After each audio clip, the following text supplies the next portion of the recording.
Você está ouvindo o Lawyer to Lawyer, as melhores práticas de gestão, inovação e tecnologia no direito.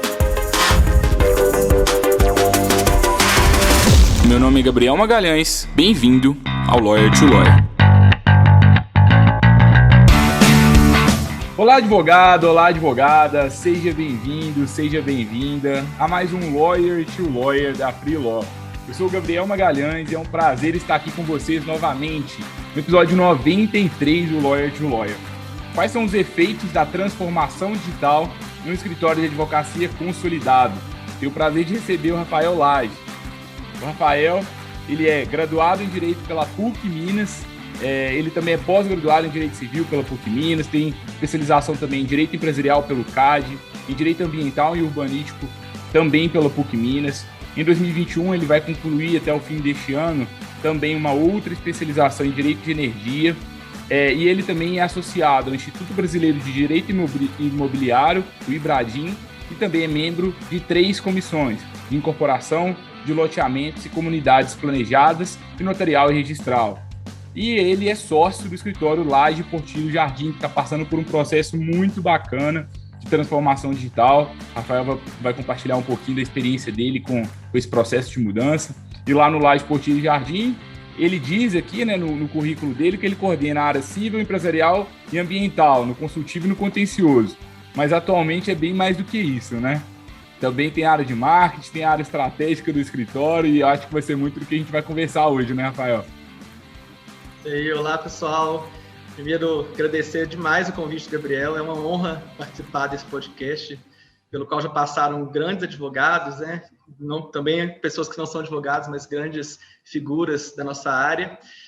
É mais ou menos por aí, né? Nem tanto quanto o Gabriel falou aí, mas a gente está passando por um processo que já se iniciou mais ou menos 1 ano e meio, 2 anos, foi no final de 2019. A gente já tem 13 anos de estrada, né, no escritório. Eu tenho um sócio hoje, é o Daniel Jardim, desde o início, a gente está junto desde 2008, quando a gente fundou o escritório. E a gente sempre pensou muito parecido, por isso que a nossa parceria dá muito certo, sempre deu e continua dando. Mas chegou um ponto em que a gente percebeu que o nosso modelo de negócio precisava mudar. E a gente está ainda um pouquinho mais velho que talvez a maioria do público aqui da Free Law, são, né, muitos advogados mais novos, recém-formados e às vezes que ainda estão buscando um direcionamento de carreira, e a gente teve um pouco de dificuldade para aceitar, né, a ideia de que a gente teria que ter realmente uma presença digital para a gente continuar crescendo. Então é nesse processo que a gente se encontra agora. E, Rafael, acho que eu sempre gosto de falar que acho que a mudança, né, a transformação digital de escritório de advocacia, ela acontece às vezes a maior parte das vezes por necessidade, né? Você trouxe aí o exemplo de quem está começando agora. Poxa, quem está começando agora não tem desculpa, são as tendências, a gente tem que focar no online. Nesse momento que a gente grava o podcast, a gente está num novo lockdown, né? Aqui em Minas Gerais, então, onda roxa aqui. Então, todo mundo está vendo que a forma de conquista de clientes antigas, talvez a gente tenha que mudar, mas no seu caso, talvez não tinha tanto, assim... Quando a gente já é um escritório consolidado, né? A gente já tem cliente, a gente já está crescendo, poxa, já consegue tirar um dinheiro bacana ali por mês para a gente. Como que é a chave assim, que faz com que vocês quisessem mudar? Porque eu vejo muitos escritórios, né, que são como vocês eram antigamente, que acham que está tudo bem, já estou aqui consolidado, já consigo tirar o meu dinheiro por mês, e acho que eu não quero mudar, não, deixa essa onda passar, deixa eu advogar do jeito que eu já advogava antes, que sempre vai dar certo. Bom, a parte da inclusão digital, por assim dizer, ela vem sendo consequência de um processo maior. O nosso modelo de negócio, desde o início, ele foi focado muito em contratos de partido, né? São aqueles contratos que o cliente paga um valor fixo mensal e a gente atende a praticamente todas as demandas do cliente. Então, a gente já chegou a ter 5, 6 áreas no escritório. A gente sempre pensou, talvez, que a gente estaria caminhando para ser um full service, mas, ao mesmo tempo, a gente nunca quis trabalhar com massa, nunca quis trabalhar com volume muito alto. Por quê? Porque o nosso diferencial sempre foi e a gente entende que continua sendo o nosso tempo e a nossa proximidade com o operacional, com o serviço e com o cliente. Então, não tem nenhum cliente no escritório que não tenha o meu celular pessoal ou o celular pessoal do Daniel e que tenha liberdade total de ligar a hora que ele quiser para falar com a gente. Claro, a gente tem uma equipe excepcional que nos ajuda em tudo, sem os outros advogados a gente não conseguiria caminhar, mas ao mesmo tempo ainda tem hoje uma grande dependência do escritório em relação aos sócios e dos clientes. Então, como foi esse processo de descoberta e de redescoberta do nosso modelo? A gente começou com uma portinha lá na Fernando Tourinho, com a Rio de Janeiro, um prédio bem velhinho, mas era tão boa a sala, que a gente éramos dois, eu e o Daniel, e a gente não tinha ninguém na família, não tínhamos advogados na família, não tínhamos ninguém para ajudar, então a gente realmente deu a cara a tapa, e isso... Muitas pessoas que estão começando, às vezes, me perguntam, mas e é isso, não é muito difícil? E talvez hoje seja um pouco mais fácil com a internet, mas no offline é difícil, sim, mas aí... Eu acho que tem um lado com a internet, ela traz novas possibilidades, mas ao mesmo tempo tem mais advogado hoje, né? Tem minhas dúvidas se hoje é mais fácil, acho que tem mais coisa para fazer. A concorrência aumentou, né? E qualquer um consegue chegar em mais pessoas também com a internet. Mas então, a gente, naquele processo inicial de correr atrás do cliente, bater de porta em porta e conseguir essa captação, era 100% ativa, né? A gente nunca teve essa estratégia no início de inbound, até porque eu acho que nem se falava nisso 13, 14 anos atrás, pelo menos não na advocacia, eu não me lembro de ver isso. Naquela época a gente não tinha ainda essas redes sociais tão consolidadas, ainda era Orkut, provavelmente, não existia nem Facebook em 2007, 2008, eu acho. Então, a gente não tinha tantas ferramentas, a gente não tinha o preparo, talvez, também, que hoje os mais novos já crescem trabalhando com muitas ferramentas diferentes, então eles têm mais facilidade também para poder trabalhar com elas.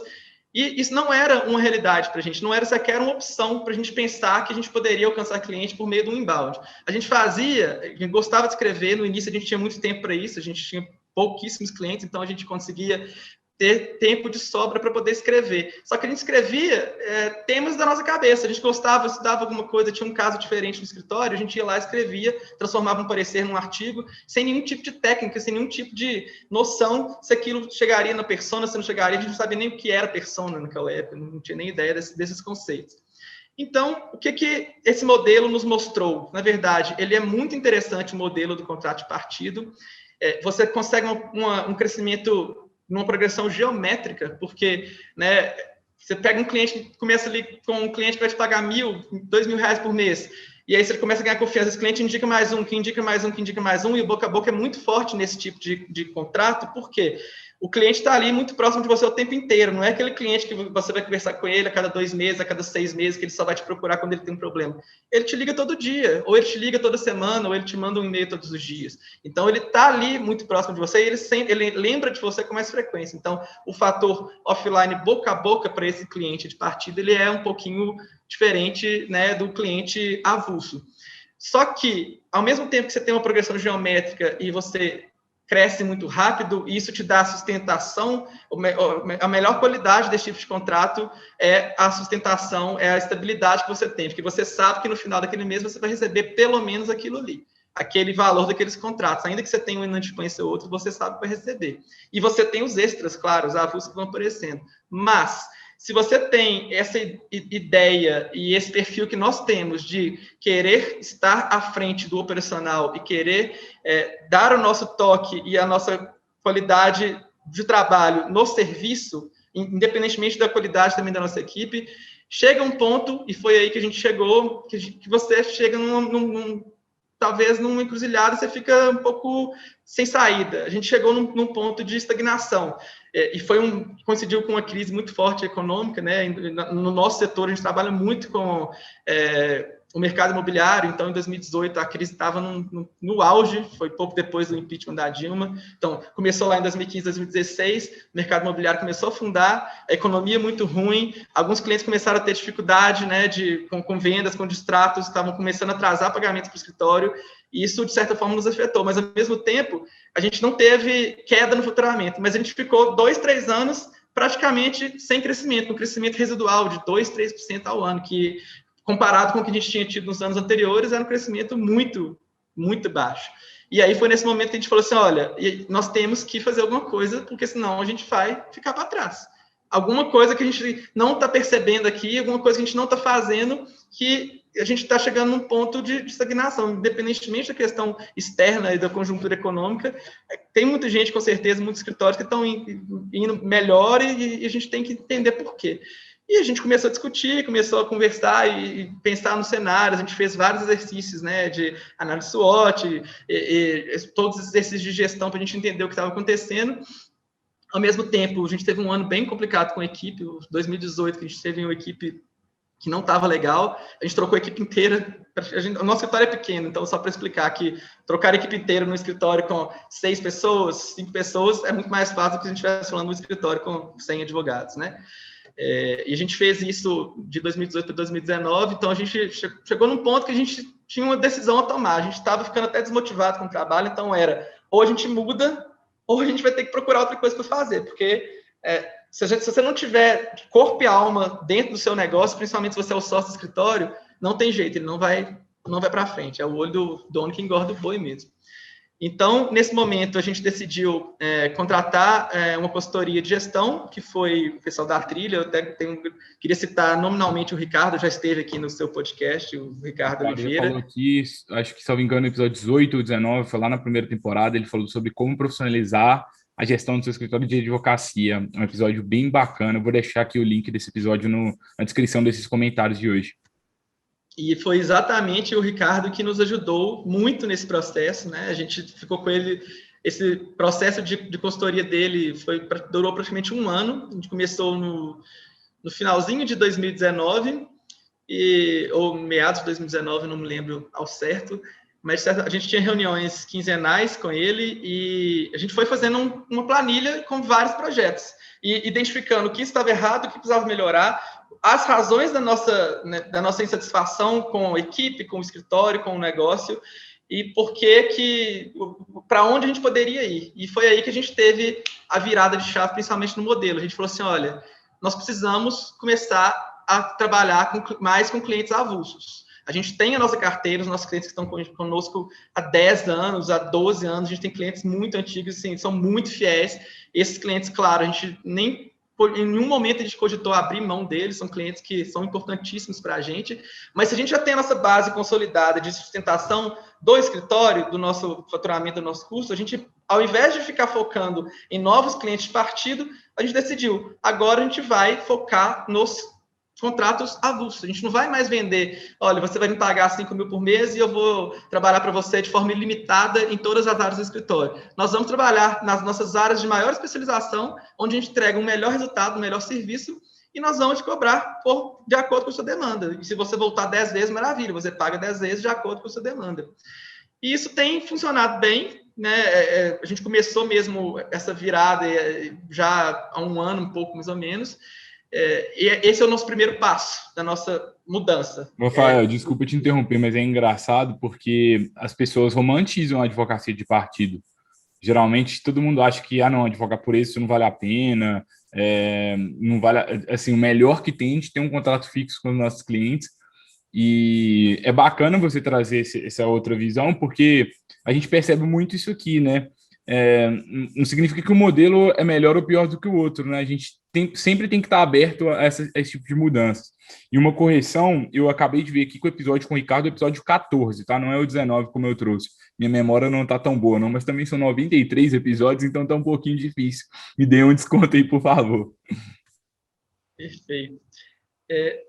Eu também tinha essa visão romântica, né, sobre o contrato de partido. Todo mundo, ele é muito interessante para quem está começando. Foi muito importante para a gente e continua sendo, não deixa de ser. Como você falou, tem qualidades e defeitos. Todo tipo de contratação ele tem suas vantagens e desvantagens. Então, ele é muito legal para quem está começando, porque ele dá segurança, dá tranquilidade para trabalhar. Você não precisa ficar igual um louco correndo atrás de outros clientes. Você já tem ali o seu colchãozinho pronto, né?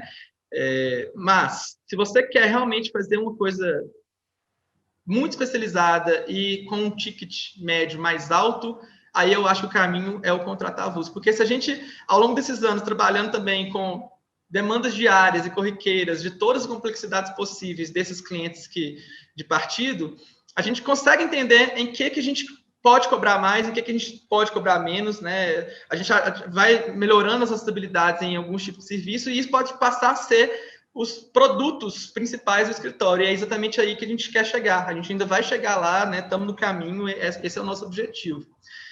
Bom, mas também avançar um pouquinho sobre a questão já da nossa digitalização. Começou, a sementinha foi plantada nesse processo com o Ricardo, era um dos nossos projetos, a gente sempre teve site do escritório, mas a gente não tinha conteúdo, a gente tinha 2 ou 3 artigos publicados no site, ponto, mais nada, o site era simplesmente um cartão de visitas virtual. E aí a gente teve uma invasão também de um hacker chinês no site, a gente ficou sem site 3 anos com o site desativado, para vocês entenderem como a gente não dava praticamente nenhuma importância a isso até agora. A gente ficou 3 anos sem site. A gente contratou a pessoa para refazer e, por um motivo ou outro, as coisas não andaram e a gente foi largando para lá e não se preocupou com isso. E agora a gente vê o erro que a gente cometeu também em relação a isso, o tempo que a gente perdeu com esse site, com essa estratégia sem implementar. Bom, contar um pouquinho também como eu te conheci, né, Gabriel? Porque eu acho interessante. Também tem a ver com o pessoal, agora já da Perrone também, da trilha jurídica, o encontro legal que eles promovem todos os meses. Ficou um pouquinho parado no ano passado por causa da pandemia, mas já voltaram a fazer agora de forma virtual. O Gabriel era um dos mais assíduos e eu também, antes da pandemia. Aí a gente acabou pela assiduidade. O que acontecia em Belo Horizonte, na época que não tinha pandemia, né, ainda acontece de forma online. E aí era um encontro para a gente conversar sobre isso aqui. Era a gente bater esse papo aqui, acabava, eu acho que era sempre às quintas, salvo engano, às terças, não lembro. E aí depois a gente ia lá, tomava uma cerveja junto e a gente tinha um espaço para conversar sobre aquilo. E como é limitado, né, a possibilidade de a gente conversar sobre isso na advocacia, todo mundo que participava ficava assim, encantado, né, porque era uma oportunidade da gente ficar ali conversando sobre aquilo. A gente não é estranho, né, porque às vezes parece que vocês mesmo que escutam, consomem o podcast há mais tempo, sabem, né, que é como se estivesse numa bolha. Eu já falei isso aqui outras vezes. Então lá era uma bolinha, assim, bacana para a gente falar sobre isso, né, Rafael? E a gente tem essa bobeira, né? Nós, advogados, principalmente, a nossa classe não é muito unida, então a gente tem essa bobeira de querer reserva de mercado e de achar que a gente não pode compartilhar com os colegas as nossas estratégias e os nossos pensamentos sobre gestão, mas isso é um erro, porque o que a gente recebe de volta nessas conversas e nesse tipo de evento, isso muda muito o nosso negócio como um todo. E aí, no encontro legal, a gente ia muito, eu acabei conhecendo o Gabriel lá, mas foi... Por sermos dos mais assíduos, a gente acabou ganhando participação no curso de oratória, e aí a gente se conheceu mais lá, né, Gabriel? A gente, depois do último dia, a gente foi no bar embaixo da minha casa, e naquele dia eu lembro claramente da gente conversando sobre ferramentas de gestão, e você me contando das reuniões que vocês faziam no Freeló, e ali eu já fiquei impressionado, falei, pô, eu não faço isso, e eu ainda tenho dificuldade de fazer, né, já confessando aqui, mas eu acho que essa gestão ágil e essas ferramentas todas que vocês usam, a gente ainda não conseguiu implementar, isso também é um dos nossos desafios, mas naquele momento ali eu já vi que ali tinha saída para muitos dos meus problemas, e coincidiu de no último dia da inscrição do curso de Inbound, eu não sou nem um pouco assíduo em redes sociais, Instagram eu entro a cada 10 dias, num dia eu entrei 10 horas da noite, a inscrição encerraria às 10h30, e eu fiz a inscrição no curso de Inbound da Freeló. E foi aí justamente esse curso que está fazendo uma mudança radical aqui para a gente.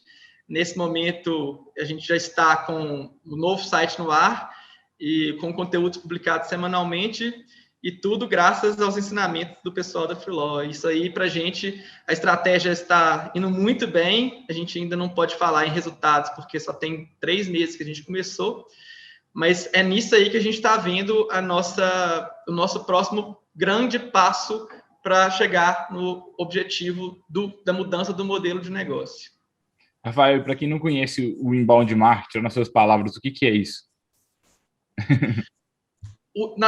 Sendo bem sintético, o inbound é você trazer o cliente até você, ao invés de procurar o cliente, através de compartilhamento de conteúdo de valor, seja ele escrito ou gravado, vídeo, enfim.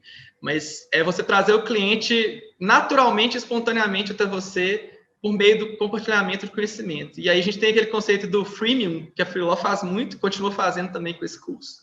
Eu já vou fazer o jabá para vocês, porque eu acho que vale cada centavo e não sei quando será a próxima edição, como é que está a abertura de novos alunos, mas para quem está pensando, quem está começando e para quem está querendo aprender, realmente dominar essa arte do marketing jurídico, esse curso é essencial. Mas é isso, o Inbound, para mim, agora é um conjunto de estratégias, não só uma, são várias, mas é a estratégia de marketing jurídico. Obrigado, Rafael, de verdade. Depois eu vou ter que te pagar por esse depoimento aqui, não estava nos planos, mas obrigado de verdade. Fico feliz que você está gostando da proposta. Acho que existem várias formas de a gente conquistar clientes, né? Vocês provaram, né, que a forma tradicional funciona, porque vocês se tornaram um escritório consolidado desse jeito. Mas, ao mesmo tempo, a gente tem novas formas que podem combinar com o que vocês já tinham anteriormente e fortalecer ainda mais. Existem pessoas que romantizam muito as coisas, romantizam online, romantizam digital. Eu quero ser um escritório 100% digital. A gente até estava conversando aqui antes. Não é o caso de vocês, por exemplo, vocês não querem ser um escritório 100% digital, mas, poxa, por que a gente não começa a pegar as melhores práticas que já existem, que já são usadas por outras empresas, combina com o que a gente já tem aqui de forte no offline e cria uma coisa mais forte? Acho que essa que é a grande proposta. Eu não sei quando que vocês vão estar assistindo esse episódio aqui de hoje, né? Mas a próxima turma do nosso curso, ela vai abrir junto com o evento que vai acontecer, que chama Implementação Inbound Marketing na Advocacia. Vai acontecer entre os dias 23 a 25 de março. Ao final desse evento, a gente vai abrir a vaga das próximas turmas. As turmas só ficam abertas por 5 dias. E aí, se vocês tiverem interesse, eu também vou deixar aqui o link na descrição para vocês saberem mais sobre isso, tá? E qualquer dúvida, falem com a gente lá nas redes sociais. Mas, Rafael, me conta um pouquinho mais, assim, quais são os principais desafios, gargalos que você sente no momento? Assim, primeiro, eu acho que, pelo que eu entendo, foi muito por necessidade que vocês buscaram mudar. E depois que vocês decidiram, teve algum momento que vocês pensaram assim, tipo, quero desistir, não está dando certo, vamos voltar para o nosso caminho antigo que eu já conhecia? Como que está sendo isso? E outra coisa, como que a gente consegue apoio do restante do escritório? Como envolver o resto do escritório também nessa mentalidade, nesse projeto? Bom, ainda, felizmente, a gente não teve esse momento de querer desistir, não. Mas eu diria que o maior desafio, e foi até o tema do nosso curso lá, da apresentação final de oratória, é o conflito de gerações. É o primeiro desafio, eu acho, para qualquer escritório que tenha sócios um pouco mais velhos do que a geração que está entrando no mercado agora. A gente apanha muito até encontrar as pessoas que tenham um perfil mais próximo, o mesmo pensamento, e que não tenham essa ansiedade inerente à geração mais nova de querer tudo para ontem, né? De não entender que as coisas não vêm tão rapidamente. Primeiro a gente tem que ralar muito, sacrificar muito para depois ter o resultado. Então, a gente teve, hoje, infelizmente, não estamos com esse problema, mas a gente já teve muitos momentos, mesmo depois da mudança de estratégia, de dificuldades, porque o resto da equipe não estava acompanhando o movimento. E aí entra na questão que você também perguntou, do engajamento. Como que a gente está fazendo? Bom, primeira coisa, a gente apresenta para todo mundo, lá do início a gente apresentou o projeto de todas as nossas ideias, todos os nossos projetos em curso e aonde a gente quer chegar. A gente tenta deixar muito claro o nosso modelo, onde estamos e para onde queremos ir. Esse é o primeiro ponto. Eu acho que se todo mundo entender isso, já é o primeiro passo, mas não é o único. As pessoas também têm que entender, principalmente dentro do escritório de advocacia, que a meritocracia ainda é um conceito muito importante e muito forte. Porque não adianta a gente achar que a gente só vai fazer um trabalho bem feito, vai fazer ali o que pede, o que o seu chefe te pede para fazer, que você vai crescer numa velocidade exponencial só porque você é bom tecnicamente.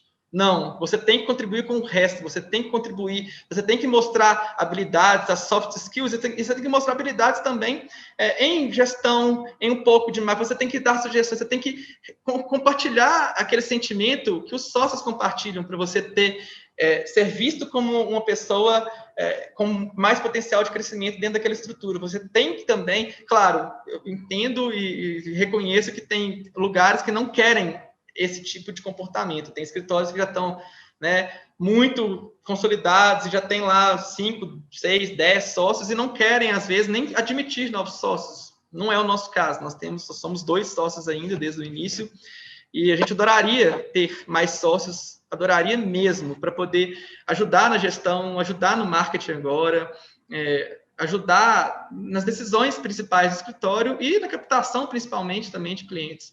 Só que não adianta a pessoa, de novo, né? Estou sendo meio repetitivo, mas ela entrar aqui e achar que com um ano ela vai chegar à sociedade. Então, tem que ter paciência, esse é o primeiro ponto.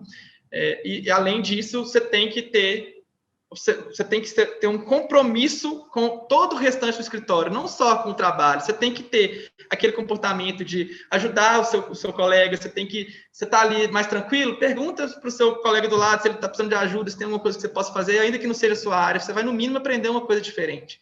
Você está vendo ali que seu chefe está muito abarrotado, pergunta se ele só pode ajudar em alguma outra coisa, pergunta se você pode, às vezes, escrever um conteúdo que seria para ele ou para o outro colega. Enfim, é uma postura proativa que a gente muitas vezes percebe que falta em algumas pessoas. Essa postura assim, faz toda a diferença na avaliação, principalmente. E aqui a gente tem também, fez parte, a gente sempre teve um plano de carreira, mas esse processo também de consultoria de gestão, a gente reformulou o plano inteiro, porque a gente percebeu que o plano anterior, ele focava muito na captação e a gente percebeu que para o advogado júnior, principalmente, é muito complicado captar cliente ainda no início. Não só às vezes, por não ter tantos contatos, mas por falta mesmo de experiência e de saber como vender o peixe, né? A gente fica... E aí, é a pergunta de $1 milhão da advocacia, né? Como que você capta cliente? Se fosse tão fácil, estava todo mundo milionário. Não é fácil, gente. Nunca vai ser. Mesmo online, offline, seja o formato que a gente for adotar, sempre vai ser muito difícil, sempre vai depender muito de... Eu acho que o ponto zero da captação é a segurança que você passa para aquela pessoa. É só a gente pensar quando a gente vai contratar qualquer tipo de serviço. A gente vai contratar um arquiteto para fazer um projeto de uma casa nova, a gente vai contratar um engenheiro para fazer uma obra. Se a pessoa, numa conversa inicial, não te passar a segurança de que ela domina aquilo ali que ela está fazendo, ou se você fizer uma pergunta e ela tentar sair pela tangente e não conseguir te responder, a chance de você não contratá-la é muito grande. Funciona da mesma forma da advocacia. Não adianta você querer vender um serviço de uma área que você não conhece direito, que você não domina, porque na hora que você tiver a oportunidade, que são poucas, né, de sentar com aquele cliente muito bom, você vai derrapar e você pode ali queimar um cartucho. Então, eu acho que essa continua sendo uma dificuldade, não tem jeito, acho que sempre será para qualquer escritório. Claro, não é para qualquer, porque vai ter escritórios que os clientes vêm de forma quase que orgânica, sem muito esforço mais. Mas para os escritórios de menor porte, de pequeno e médio porte, essa sempre vai ser uma questão. E o engajamento, eu acho que ele começa a vir mais quando da equipe, quando a gente começa a cobrar que as pessoas façam essas atividades fora, principalmente, do operacional. E aí, nesse ponto, o marketing tem ajudado muito aqui no escritório, porque a gente está com a equipe inteira trabalhando na estratégia, todo mundo escrevendo, todo mundo ajudando a distribuir os conteúdos nas redes sociais, e isso a gente está percebendo um esforço bem legal da equipe, e está vendo nesse momento que a gente está com uma equipe bem engajada, a gente conseguiu, dessa forma, trazendo as pessoas para dentro da estratégia. Muito legal, Rafael. Eu fico muito orgulhoso da evolução de vocês. Parabéns. Para a gente fechar hoje, eu queria entender, assim, com tudo que você estudou, com toda a sua vivência, sua experiência, considerando o momento difícil, né, do país, do cenário econômico brasileiro, o que você pensa, assim, quais são suas apostas para a advocacia em 2021, para os próximos anos? O que você acha que vai dar certo? Se quiser também compartilhar um pouco do que vocês estão planejando, também se tiver algum recado final para deixar para a audiência. Perfeito. Bom, eu tenho que puxar a sardinha para a minha área que eu mais gosto, que é o direito imobiliário. O mercado passou por um momento muito difícil nos últimos anos, mas durante a pandemia, foi um dos setores que mais cresceu e que continua crescendo. É só a gente andar por Belo Horizonte que a gente vê a quantidade de obras em curso aqui. Então, para quem está procurando área para trabalhar, eu sou apaixonado pelo direito imobiliário, eu acho que você tem tantas vertentes dentro dele para poder trabalhar, continua sendo a minha aposta pessoal para 2021 e para os próximos anos. É um mercado cíclico, tem momentos de dificuldade, mas, no geral, e por ser uma indústria de base tão importante para a economia, quando a economia vai bem, a construção também está bem, você pode ter certeza. Também destacaria o direito desportivo, que é uma área ainda muito nova, tem pouquíssimas pessoas trabalhando nela, e aí já é a expertise do meu sócio, Daniel, que está fazendo um trabalho bem legal também. A gente tem um outro projeto para fora do site do escritório, a gente tem também um blog agora de direito desportivo, e a gente tem feito, né, aí já é um conteúdo bem diferente do conteúdo do escritório, por isso que a gente desmembrou, isso foi uma das estratégias. Mas é uma área que está atraindo muitas pessoas novas e tem muito futuro. E, finalmente, agora, um pouco difícil falar, porque o nosso presidente não é muito adepto das questões ambientais, mas o direito ambiental e energia, principalmente, tem uma discussão muito forte agora em curso em relação à energia solar, a revisão dos critérios, principalmente para geração distribuída, mas é uma área extremamente complexa, e eu estou falando dela porque eu estou terminando o estudo agora, mas ainda estou tendo muita dificuldade, é uma área muito difícil, mas eu acho que quem domina, não é o meu caso ainda, eu acho que as pessoas que dominam essa área têm um mercado, um oceano azul ainda pela frente, porque elas têm um ticket muito alto, são valores astronômicos que rodam nessa área, e são negociações bem complexas. E de recado final, eu acho que eu queria, né, também só agradecer todo mundo que vem nos ajudando no nosso caminho, né? A gente também, sem a ajuda de várias pessoas, muitas delas que não estão de dentro do nosso escritório, né? Vocês, o pessoal da Trilha, o pessoal da Perrone, e todos aqueles colegas que compartilham conhecimento e principalmente dicas de gestão, eu queria agradecer e me colocar à disposição de qualquer pessoa para poder bater um papo e conversar sobre todos os temas que a gente falou aqui hoje. Muito obrigado, Rafael, por ter topado o convite, pelo contar um pouco de sua história, pela generosidade em compartilhar. Aqui a gente sempre ressalta isso e é bacana, né? Porque tem escritório de advocacia que tem medo de contar o que o Rafael trouxe, de contar a história, com medo de outro escritório, um concorrente pegar e roubar a ideia.